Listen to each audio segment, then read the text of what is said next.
ვინმე არის ისეთი ამ პარტიაში, რომელიც ოცნების მაღალჩინოსანი არ იყო. პრემიერ-მინისტრზე რო აფერი არ თქვა. და როდესაც ვიღაცა კითხვას მისვამს, რომ პრემიერ-მინისტრი რო ყავდა ვიღაცა ის ოფიცარი ანეკდოტივით რო არის გამოთქმა, რომ მე კგბ-ს გენერალი ვარ, აგენტი შეხარო, ვიღაცას ეუბნება აგენტი ვარ, ანუ ზუსტად ესეთივეა, ანუ ადამიანი პრემიერ-მინისტრი იყო ქართული ოცნების. ხო, მაგრამ ნუ მოხდა რაღაცა. ხოციაო თორემ კითხვა საერთოდ არის ეს პრემიერ-მინისტრი იყო ქართული ოცნების.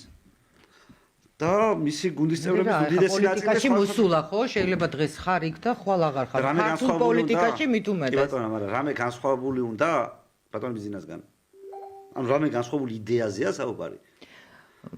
ითქვა მაგალითად როგორ იმართება ქართული ოცნების გახარიას მიერ ითქვა როგორ იმართ რას ნიშნავს პრემიერი ქართული ოცნების პირობებში. ხო არ ყოფილა მის გაშიფრვა. ეგ კი არა, რავი, ისა რა ქვია 20 ივნისთან დაკავშირებითაც ამას წინათ კითხვა დაუსვეს სადღაც და ძალიან გაუჭირდა პასუხის გაცემა მოქალაქეზე. იყო თუ არა ვინმეს ბრძანება და ასე შემდეგ. ანუ ფაქტად და პირდაპირ თქვა რომ ჩვენო ჩემი პრემიერობის დროინდელ ამბავსო მე არ გამოვიყენე პოლიტიკური ოპონენტების წინააღმდეგ ბრძოლაშიო. გეგონება საუბრობდე რომ მე ჩემი საფეხბურთო კარიერის დროს დაგროვებულ რაღაცას არ გამოვიყენებო. პრემიერი იყავი, პოლიტიკოსი იყავი და მე რო პრემიერი ვიყავი, იმ დროს გამოყენებულ ინფორმაციას არ გამოვიყენებო. იმისთვის გირჩევს ხალხი რომ ყოფილი პრემიერი იყავი, ვინ იყავი მანამდე. ხო არავინ არ იყავი.